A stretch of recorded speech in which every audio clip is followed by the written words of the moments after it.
예수님께서 세 가지 말씀을 하셨습니다. 첫 번째로는 사람들에게 보이려고 기도하지 마라. 둘째로는 골방에 들어가서 문을 닫고 기도해라.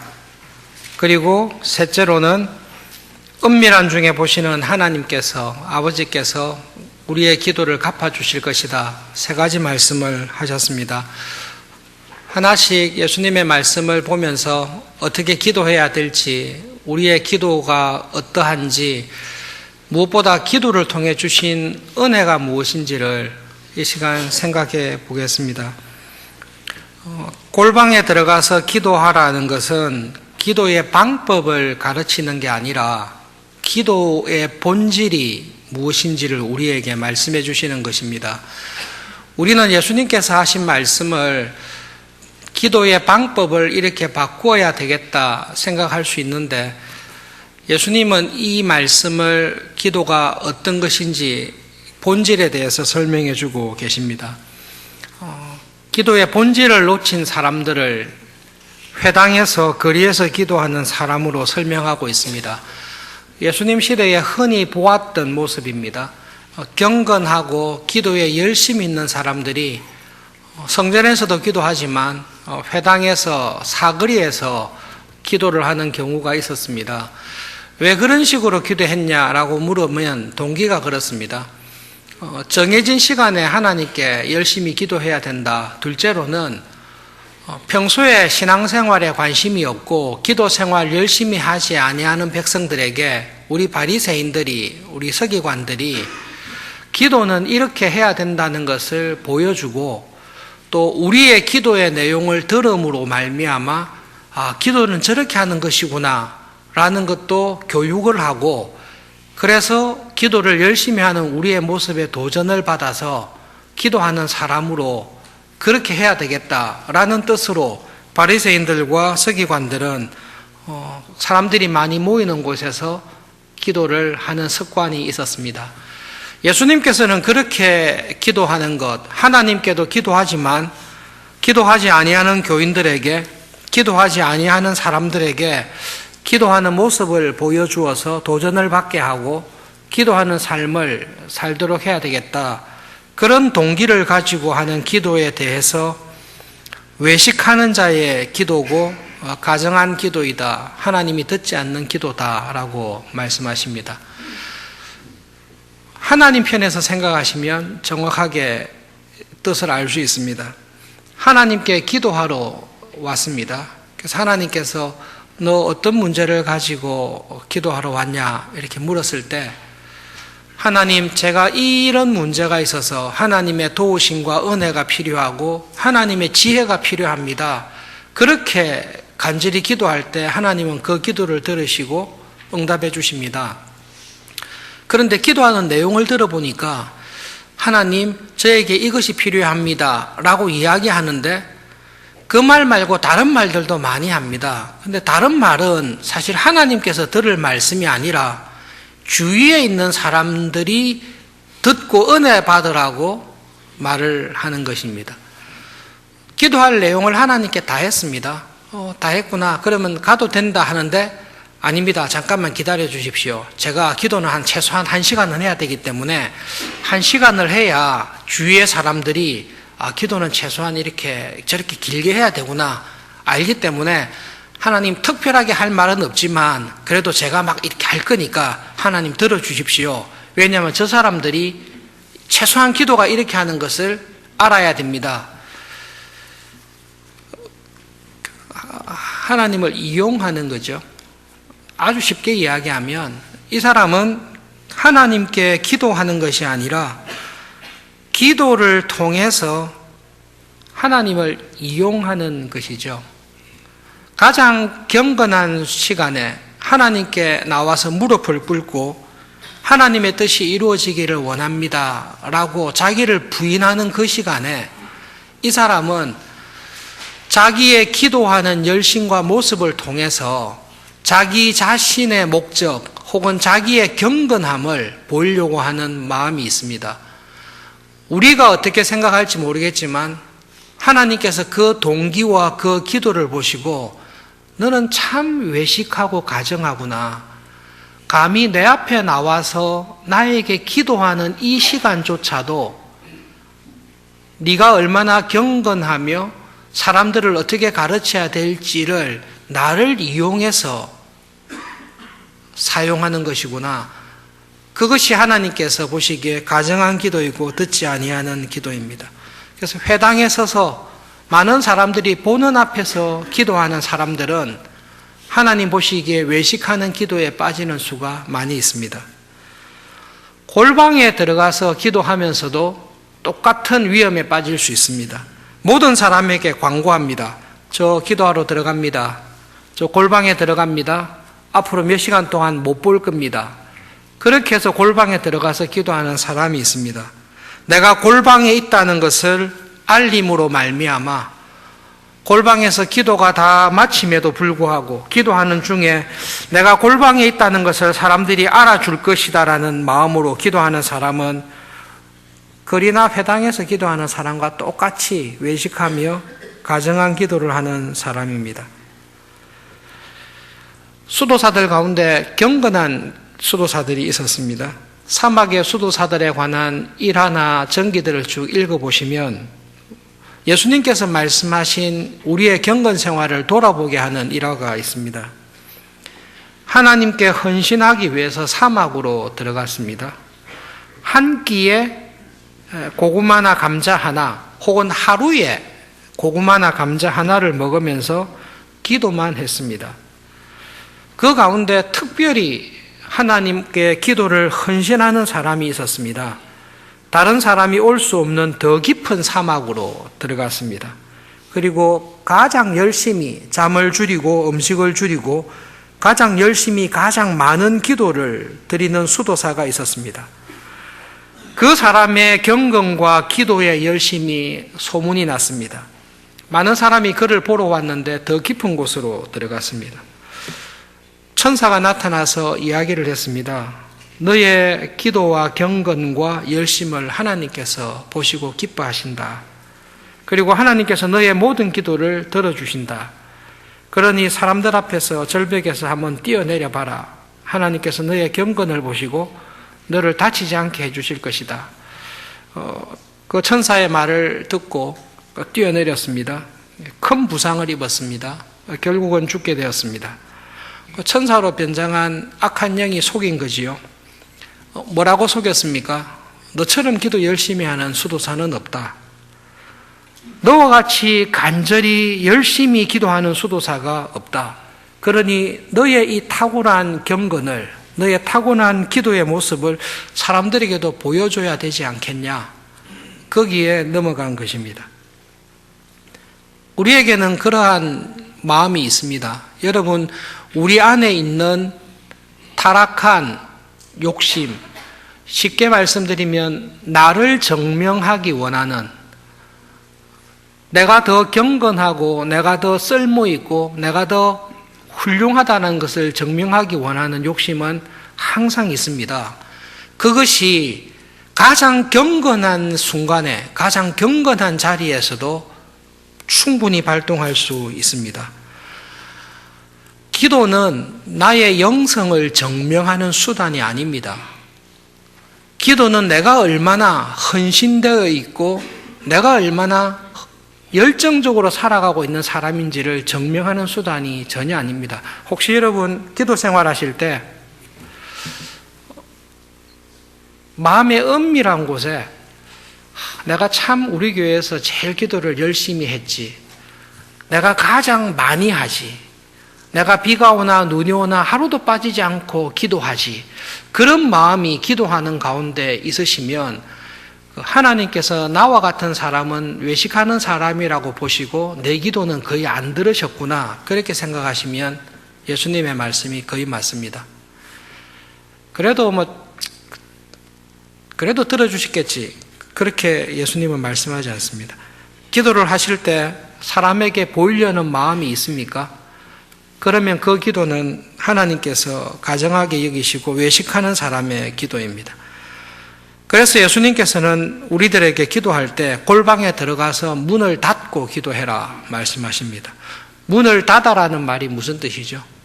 다른 사람이 나에게 대해 어떻게 생각할지 완전히 잊어버리고 관심을 끊어라. 문을 닫아라는 말씀입니다. 저 사람이 가서 무엇을 하는지, 얼마나 기도하는지, 얼마나 자주 하는지, 얼마나 간절하게 열심히 하는지 모든 관심을 다 끊으십시오. 기도는 하나님께 하는 것이지 내가 기도를 어떻게 하고 있는지 사람들이 어떻게 생각할까 혹은 나를 알아줄까라는 마음이 드는 순간 그 기도는 안 하시는 게 좋습니다.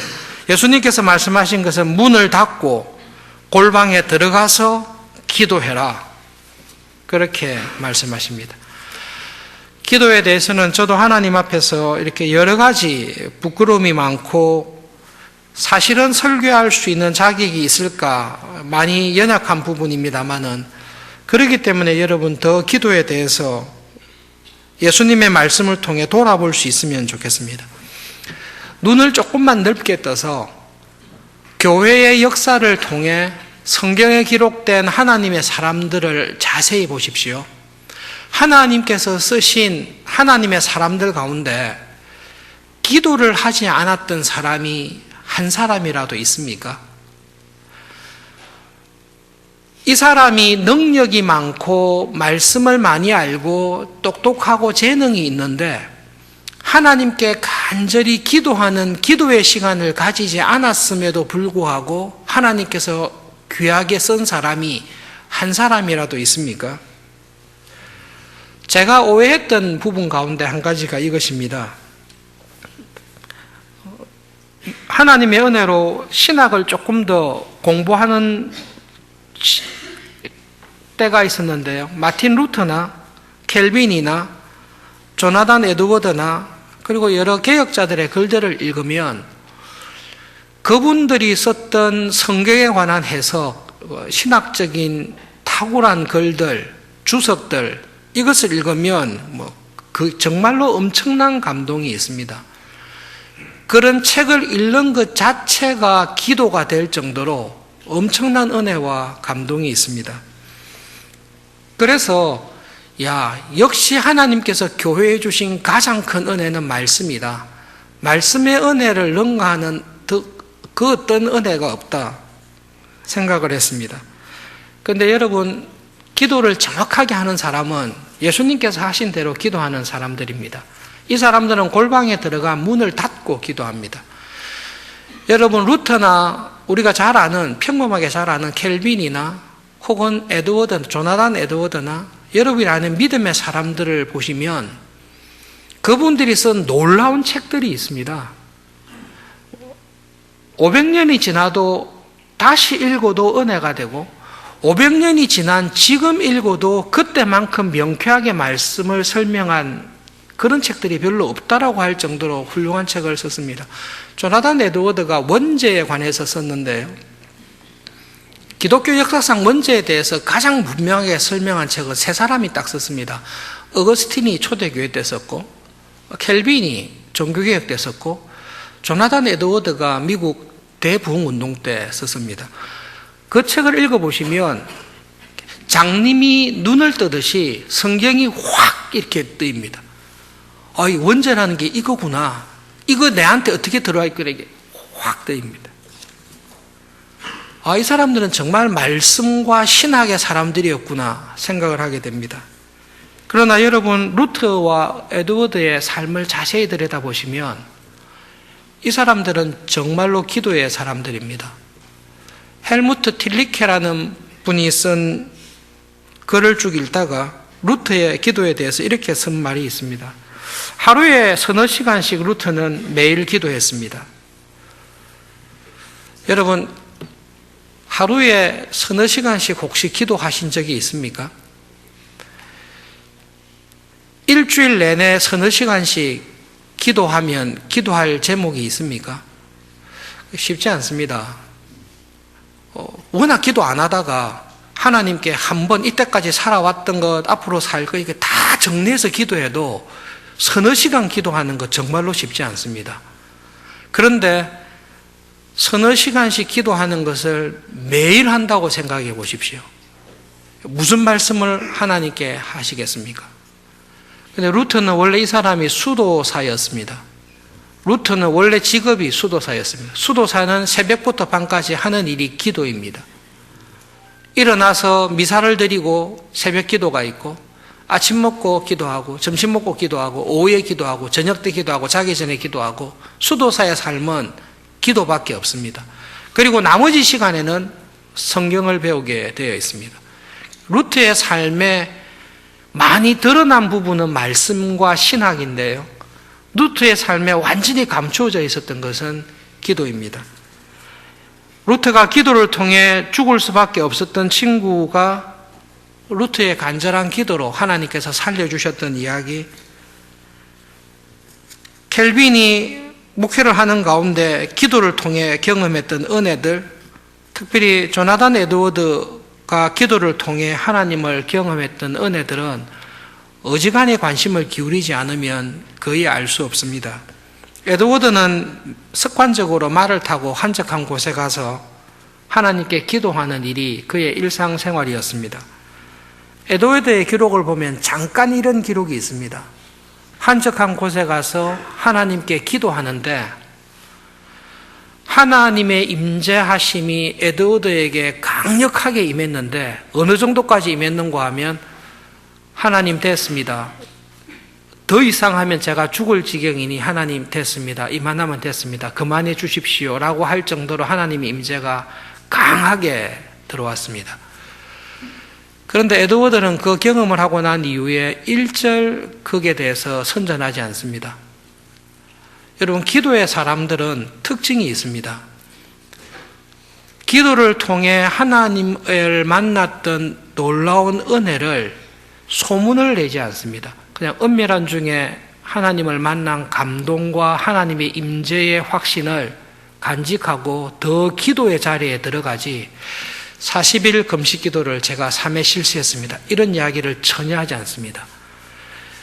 그것이 골방에 들어가서 하나님께 기도하는 사람의 기도의 습관입니다. 예수님께서 세 번째 하신 말씀이 하나님께 기도하라는 말씀입니다. 예수님의 기도의 삶과 우리의 기도의 삶에 차이점이 있는데요, 우리는 온갖 세상사에 치여 살다가 이래서는 안 되지, 정신을 차리고 나와서 잠깐 하나님 앞에 기도하고 우리를 추스립니다. 그러나 예수님은 하나님과 교제하는 기도 가운데 사시다가 거기서 나와 세상에 들어가셔서 세상에서 일을 하시고 다시 하나님의 기도의 자리에 들어가서 생활하십니다. 우리의 현실을 가장 잘 보여주는 말씀일 겁니다. 예수님의 삶을 보시면, 여러분, 믿음으로 살았던 사람의 삶을 보시면 이 사람들이 주로 있는 곳이 어딘가 하면 하나님과 함께 있는 곳입니다. 말씀을 통해 함께 있던, 기도를 통해 함께 있던 믿음으로 살아가는 하나님의 자녀들은 자기의 주된 삶에 거쳐 내가 중심적으로 거하고 있는 것은 하나님과 함께 거하고 있습니다. 그래서 하나님의 뜻이 무엇인지, 나에게 원하시는 하나님의 명령이 무엇인지, 내가 어떻게 살아야 할지 말씀을 통해 배웁니다. 그리고 하나님께 기도합니다. 하나님, 제가 이 일을 이루기 위해서 하나님의 도우심과 성령님의 은혜와 이런 것들이 필요합니다. 이걸 하나님께로부터 기도하는 가운데 얻습니다. 이것을 가지고 하나님, 이런 은혜와 믿음을 주시니 제가 한 주간 동안 나가서 하나님의 뜻이 이루어지도록, 하나님의 나라가 이루어지도록 일하겠습니다. 가서 일을 합니다. 그렇게 예수님께서 사역을 하십니다. 그리고 다시 하나님께로 와서 하나님의 뜻을 구하고 하나님의 나라를 구하고 하나님의 은혜를 구하는 기도를 하가 나가서 살아갑니다. 그렇게 살아가는 사람은 예수님께서 가르쳐 주신 기도를 그대로 하는 사람입니다. 하나님, 내 삶의 자리에서 하나님의 나라와 뜻이 이루어지기를 제가 원합니다. 그러나 우리의 삶은 오히려 정반대입니다. 우리의 주된 자리는 우리가 있는 자리입니다. 직장에서, 가정에서, 세상에서 여러 가지 일로 분주하고 바쁩니다. 우리가 누구인지를, 하나님의 나라가 무엇인지를, 하나님의 뜻이 어떻게 이루어질지에 대한 이해가 별로 없습니다. 너무 치이고 정신없이 살다가 정신이 번쩍 들었습니다. 이렇게 살면 안 되지. 정신을 차려야지. 그렇게 와서 하나님 앞에 잠깐 돌아와서 하나님, 제가 잊고 살았습니다. 죄송합니다. 그리고 또 돌아갑니다. 또 정신없이 세상에서 살다가 또 회개하여 반성하여 돌아오게 됩니다. 예수님께서 제자들에게, 우리들에게 골방에 들어가서 문을 다 닫아버리고 아버지 앞에 간절히 기도해라고 했을 때는 그 기도를 통해 우리의 삶의 근본적인 것이 변화되어야 될 것을 말씀을 하시고 있습니다. 여러분, 기도가 내 삶에 그렇게 되셔야 됩니다. 쉽지 않습니다. 목회자인 저도 하나님 앞에 기도하며 은혜를 구하는 시간을 가지기에 다른 할 일이 많아서 쫓길 때가 참으로 많습니다. 우리는 기도하는 시간이 아깝습니다. 좀 더 중요한 일, 해야 될 일이 있는데 그 일을 그만두고 기도한다는 것이 우리에게는 잘 설득이 되지 않습니다. 그러나 예수님의 삶을 보시고 예수님의 가르침을 따라 하나님의 뜻을 이루기 위해서 살았던 믿음의 선배들을 보시면 그 선배들은 전부 다 기도에 골방이 있었던 사람들입니다. 그런데 여러분, 그 사람들이 가졌던 기도의 골방은 자랑하지 않기 때문에 안 보일 뿐입니다. 그러나 기도의 골방이 없었던 사람은 한 사람도 없었습니다. 오늘 말씀을 생각하면서 예수님께서 이렇게 하신 말씀이 나에게 지금 우리 교회에 어떤 메시지를 주시나 생각을 했습니다. 예수님께서 고민했던 것은 지금 우리 교회가 우리가 당면한 문제하고는 조금 다릅니다. 예수님께서는 기도 생활을 열심히 하지만 올바른 기도를 하지 못하는 사람들을 향해 경고하고 계십니다. 너희들이 기도를 그렇게 열심히 하고 많은 시간을 들여서 하지만 그런 식으로 기도하면 틀린 것이다. 그것을 지적하고 계십니다. 그러나 우리가 당면한 문제는 이런 문제도 있지만 동시에 기도에 열심을 내지 아니하는 것이 우리에게는 훨씬 더 큰 문제입니다. 여러분, 하루에 10분이라도 하나님 앞에 간절히 기도하는 시간이 있습니까? 10분은 너무 심하죠, 그죠? 하루에 30분이라도 하나님 앞에 딱 들어가서 하나님과만 기도하며 하나님께 내 마음을 다 구하는, 내 삶에 여러 가지 내가 짊어지고 있는 짐이 많은데 그것을 다 기도하는 그 기도의 시간이 있습니까? 기도하지 않는 교인, 기도의 시간이 없는 교인은 영적으로 죽어있는 교인입니다.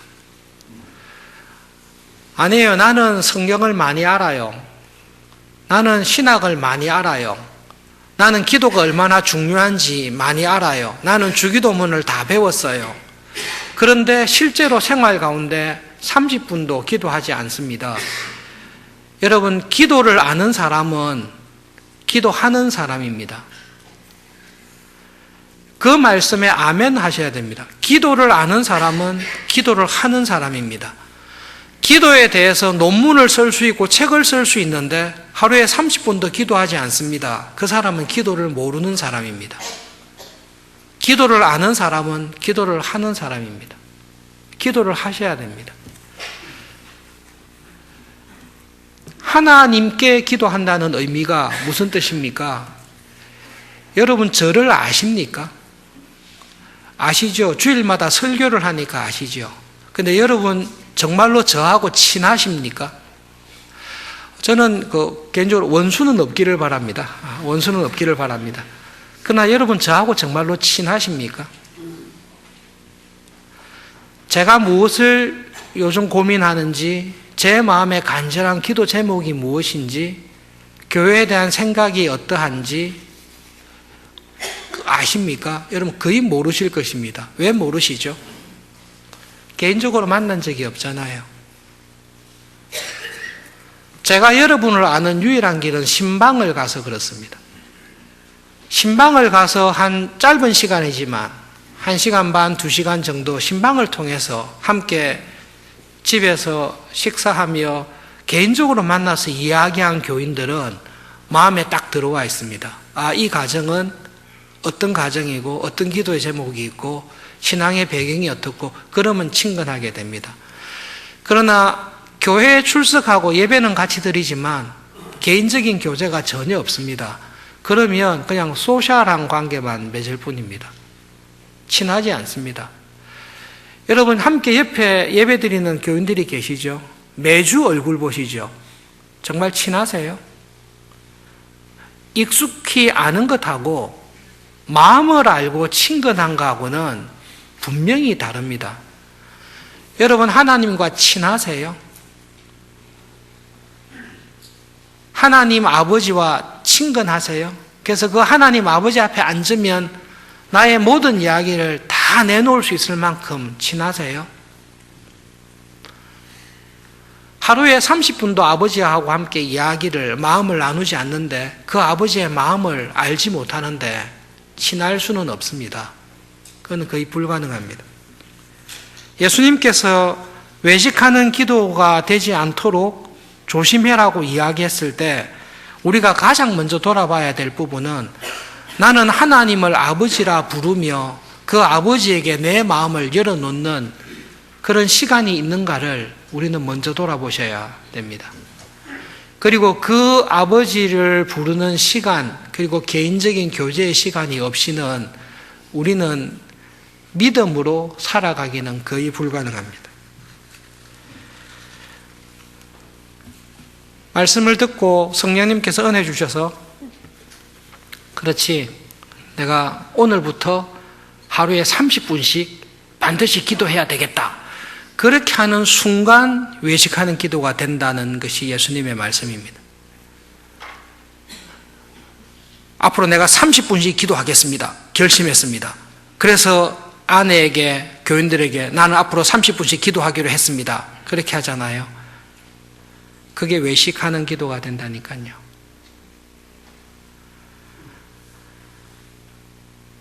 하나님께 은혜를 받고 기도하려고 하면 30분간 기도하겠다 이게 아니라 아, 내가 아버지를 만나야 되겠구나. 아버지라 부르면서 실제로는 아버지하고 너무 대화가 없었구나. 내가 어떻게 되든지 간에 이 아버지 앞에 좀 더 나가서 아버지하고 말씀을 좀 나누어야 되겠구나. 그게 기도입니다. 그렇게 하다가 아버지를 만나는 시간이 길어지고 아버지를 만나는 것이 즐겁고 위로를 받다가 그게 30분이 되고 1시간이 되고 금식을 하게 되고 철야를 하게 되는 것은 기도인데요. 목사님 자꾸 잔소리하니까 좋습니다. 욕 안 들으려면 하루에 30분이니까 30분씩 내가 무조건 하겠습니다. 그리고 금요기도에 무조건 오겠습니다. 그렇게 하는 순간 그거는 기도가 아니라 내 의를 딱 쌓는 것이 됩니다. 기도는 하나님을 만나는 것이고 하나님을 아버지라 부르면서 그 아버지와 함께 있고 싶은 것이 기도이지, 내가 시간을 정하고 결심을 하고 작정을 해가지고 내가 세워놓은 시간과 결심과 작정을 이루는 것, 그것은 바리새인들이 하는 외식하는 기도로 빠지기가 쉽다. 예수님께서 경고하십니다. 두 번째로는 예수님의 이 말씀을 통해 돌아봐야 될 것이 내 생활 중에, 내 신앙생활 가운데 하나님의 말씀과 기도가 어떻게 균형을 이루고 있는지를 꼭 돌아보실 수 있기를 바랍니다. 여러분, 하나님의 말씀에 기초가 없는, 하나님의 말씀을 풍성하게 알고 그 말씀의 기초 위에서 기도해야 되는데 말씀에 대한 이해가 없는 가운데 기도를 하는 기도는, 열심히 하는 기도는 굉장히 위험합니다. 하나님의 말씀에 기초가 없는 기도는 자기의 의를 쌓는 기도가 될 수밖에 없습니다. 기도는 말씀에 의해 조종이 되고 말씀에 근거해서 기도를 하셔야 됩니다. 그런데 말씀은 잘 아는데 성경은 열심히 배우고 신학 서적을 읽고 경건 서적을 많이 읽는데 실제로 하나님 앞에 나와서 기도하는 시간이 적은 사람이 있습니다. 그 사람은 하나님을 만나서 교제하는 영적인 생명이 없습니다. 자유주의 신학자들의 주석을 한 번씩 읽어보면 복음주의적인 신학자들의 주석과 비교할 수 없는 학문적인 탁월성이 있습니다. 복음주의 학자가 언어를 한 서너 개 안다, 영어를 안다, 영어를 아는 학자 가운데 뛰어난 사람이 독일어를 알 거고, 그리고 종교개혁을 배울 거면 이태리를 알 거고, 라틴어를 알겠죠. 좀 더 잘하면 기본적으로 알아야 되니까 히브리어와 헬라어를 알겠죠. 자유주의 신학자 가운데 탁월한 사람은 조금 과장하면 세상에 있는 언어라는 언어는 거의 다 알고 있습니다. 글자 같은 언어도 다 알고 있습니다. 그러나 자유주의 신학자의 특징이 있습니다. 기도하지 않습니다. 그 사람들은 기본적으로 예수님을 믿지 않기 때문에, 하나님의 아들로 믿지 않기 때문에 탁월한 신학을 가지고 있고 탁월한 주석적인 책을 쓰는데요, 그들에게는 골방에 들어가서 기도하는 기도가 없습니다. 정말로 똑똑하고 훌륭하고 신학적인 지식이 많습니다. 그런데 기도하지 않습니다. 그 사람의 책이나 설교나 이야기를 나누다 보면 똑똑함으로 감동은 받지만 그 안에 하나님을 사랑하고 경외하는 생명은 없습니다. 말씀과 기도가 항상 함께 가셔야 됩니다. 왜 함께 가야 되는가 하면, 기도를 열심히 하다가 하나님을 만나보면 하나님께서 물어보십니다. 너 무엇을 위해 기도하냐? 예, 하나님의 나라와 뜻을 이루기 위해서 기도합니다. 그래, 하나님의 나라와 뜻을 알고 싶으면 성경을 봐라. 하나님께서 우리를 성경으로 인도하십니다. 말씀을 쭉 읽다 보면 하나님의 나라가 이런 것이고 하나님의 뜻이 이루어지기 위해서 내가 이렇게 살아야 되겠구나. 그런데 이렇게 살기에는 내가 처한 상황이, 이 세상이 내 힘으로 살 수 없구나. 그러면 기도하게 됩니다. 여러분, 말씀과 기도는 반드시 같이 가게 되어 있습니다. 이게 엇박자가 나기 시작하면 굉장히 위험합니다. 예수님께서 우리들에게 골방에 들어가서 기도하라고 이야기했을 때 그것은 하나님의 말씀과 그 말씀이 이루어지기 위해 하나님의 은혜와 도움을 구하는 이 기도를 우리에게 날마다 하나님께 구하면서 살되, 이 구하는 것이 하나님 아버지를 경험하는 은혜다. 그렇게 말씀하십니다.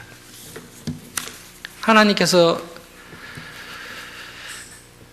교회의 교인으로 이 세상을 살아가는 우리에게 주신 은혜가 있습니다.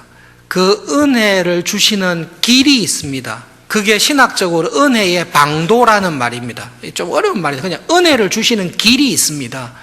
하나님께서 은혜를 주시는 길이 큰 게 두 가지 길이 있는데, 한 길이 말씀이고 한 길이 기도입니다. 이렇게 믿는 교인이 간혹 있습니다. 하나님께서는 말씀과 기도의 방법을 취하지 않고도 나에게 놀라운 은혜를 주셔서 나를 하나님의 사람으로 쓰실 수 있는 능력이 있음을, 하나님의 능력을 믿습니다.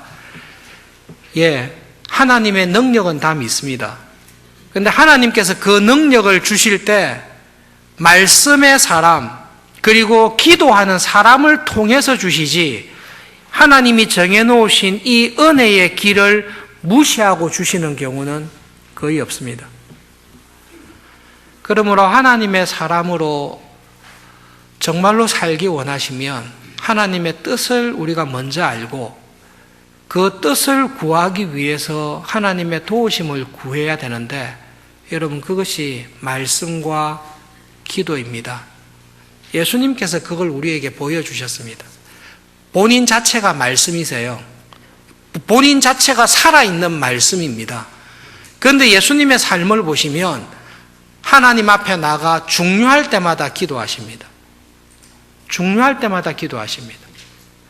그리고 하나님 앞에 그 기도하며 뜻을 구한 것을 가지고 순종하며 살아가십니다.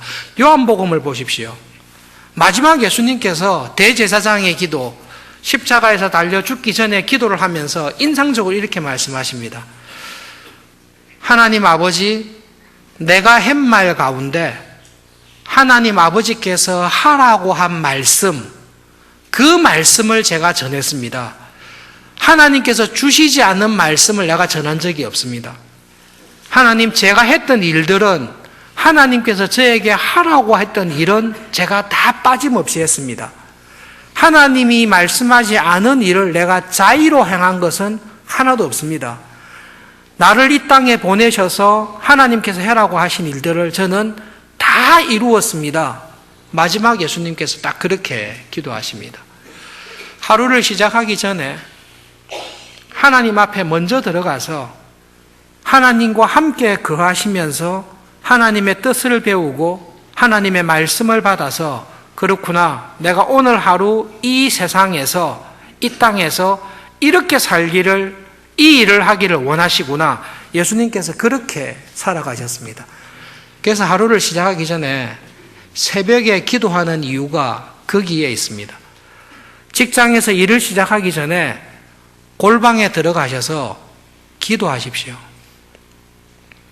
하나님은 오늘 하루 생명을 주셨는데, 나를 이 직장에 이곳에 두셨는데 저를 이곳에 두셔서 하기 원하시는 일이 뭔지를 저에게 가르쳐 주십시오. 그것을 잘 모르면 성경을 보십시오. 성경이 이해가 안 되면 기도를 하십시오. 그러면 하나님께서 우리 한 사람 한 사람이 이 땅에 살면서 왜 보내셨는지, 지금 이런 상황에서 원하시는 게 무엇인지를 성령 하나님께서 나에게 가르쳐 주십니다. 그래서 내가 압니다. 하나님께서 지금 나에게 이런 은혜를 주시고 이런 복을 주시고 이런 환난과 역경을 주신 이유를 압니다. 내가 지금 왜 십자가를 지고 가야 되는지를 압니다. 내가 왜 지금 이런 놀라운 이적과 능력을 행하게 하시는지를 압니다. 그래서 하나님의 나라와 뜻이 이루어지는 일에 하나님께서 나를 쓰시고 있다는 것을 압니다. 그것이 믿음으로 사는 길입니다. 그렇게 믿음으로 사는 일에 하나님께서 우리를 붙잡아 주시기 위해 주신 것이 하나님의 말씀과 성령님의 은혜를 구하는 기도입니다. 여러분, 그 말씀과 기도의 은혜가 오늘 이후로 항상 있기를 바랍니다. 정말로 항상 있기를 바랍니다. 예수님께서 이사야에 있는 말씀을 인용하셨는데요. 내 집은 만민이 기도하는 집이다. 예, 교회당은 하나님 앞에 나와서 말씀을 듣고, 하나님, 이 말씀이 이루어지기 위해서는 내 힘으로 안 됩니다. 하나님 도와주셔야 됩니다. 그 기도하는 집입니다. 서울중앙교회가,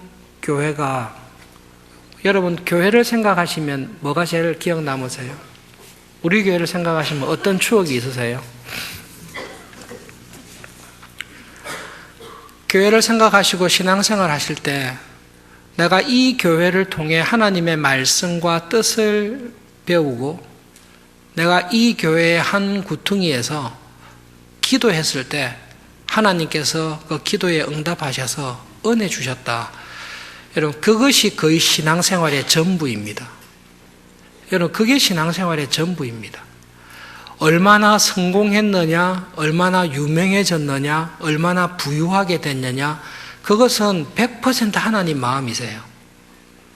하나님께서 귀하게 쓰실 사람, 높이 쓰실 사람은 높이 쓰시고, 하나님께서 혹은 힘들게 어렵게 쓰실 사람은 어렵게 힘들게 쓰십니다.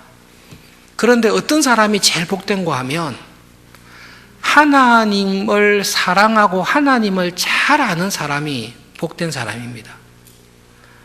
여러분, 결론적으로 이 말씀을 꼭 기억하시면 좋겠습니다.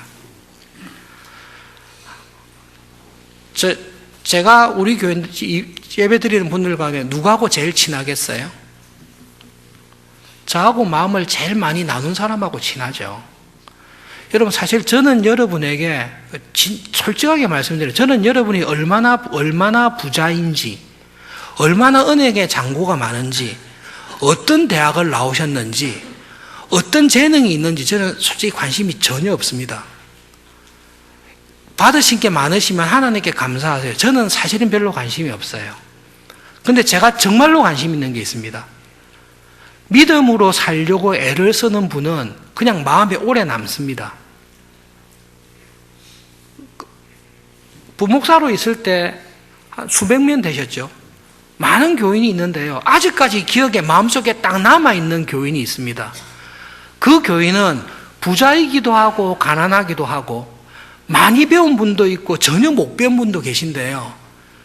목회자로 볼 때 저분은 정말로 믿음으로 살려고 애를 쓰시는 분이다라는 분은 마음에 딱 남아있어요. 그래서 기회가 생기면 그분들은 꼭 찾아뵙고 싶어요.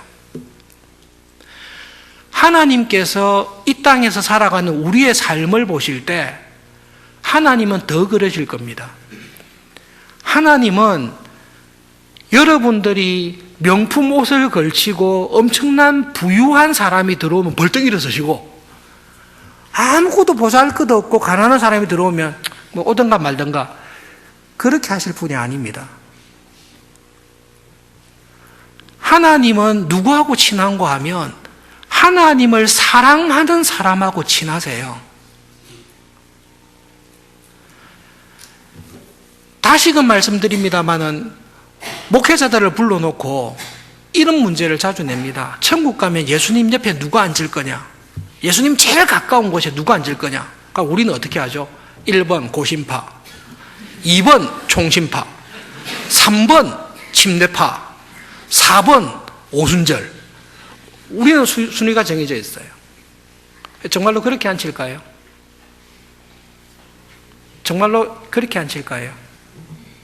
예수님은 자기 옆에 누구가 앉기를 원하시죠? 예수님이 아시죠? 예수님을 정말로 사랑했던 사람을 예수님이 가까이 하시죠. 죄송합니다만 영어 한 단만 쓰겠습니다. 기도가 뭐냐?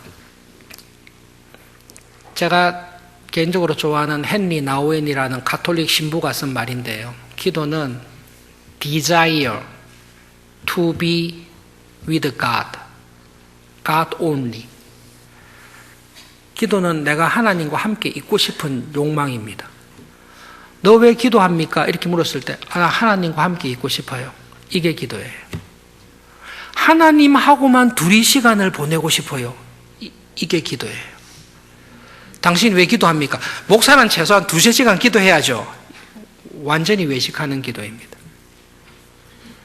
그래도 교인이면 하루에 30분은 기도해야죠. 하나님께서 기뻐하지 않는 기도입니다. 왜 기도합니까?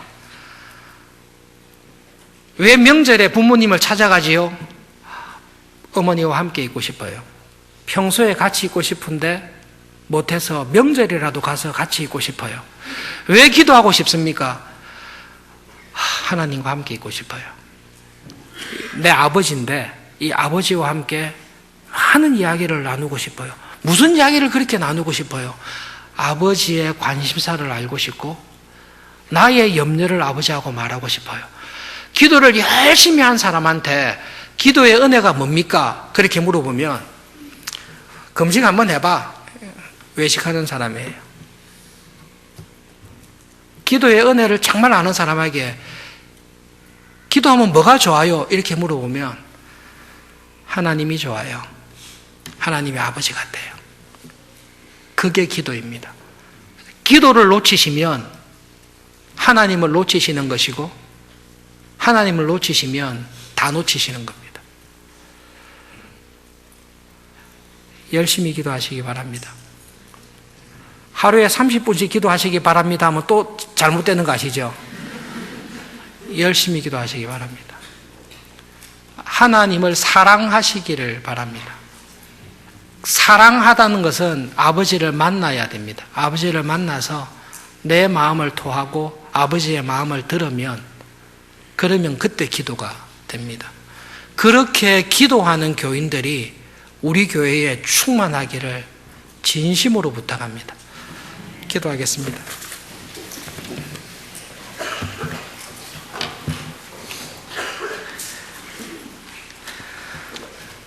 한 집에 같이 살면서 같은 교회에서 오랫동안 신앙생활을 했지만 그 친구의 마음속에 어떠한 마음의 염려가 있는지 우리는 전혀 모르는 가운데 껍데기만 보고 지나는 경우가 많이 있습니다. 오랫동안 하나님을 예배하며 하나님을 믿고 왔지만 한 번도 하나님을 내 마음속으로 아버지라 부르며 하나님의 아버지의 사랑을 경험하지 못한 채 신앙생활 할 때도 하나님 있습니다. 예수님 이 땅에 오셔서 십자가를 지시고 우리의 죄를 대신하여 죽으신 것은 우리를 다시 하나님의 자녀로 삼으셔서 하나님을 아버지라 부를 수 있는 그 은혜를 주시기 위해 십자가를 지신 것을 기억합니다. 하나님, 저희들에게 은혜를 주십시오. 말씀의 은혜와 기도의 은혜를 깨닫게 해주시고 골방에서의 기도를 통해 잃어버렸던 아버지를 만나는 기쁨을 주시옵소서. 그리하여 그 아버지를 붙들고 아버지의 자녀로 살아가는 참 구원의 즐거움을 경험하며 살아가는 우리들의 남은 삶이 되기를 소원합니다. 하나님, 우리에게 기도의 기쁨과 기도의 은혜를 회복시켜 주십시오. 기도하는 교회가 되도록 하나님 은혜 내려 주시옵소서. 예수님의 이름으로 기도합니다. 아멘.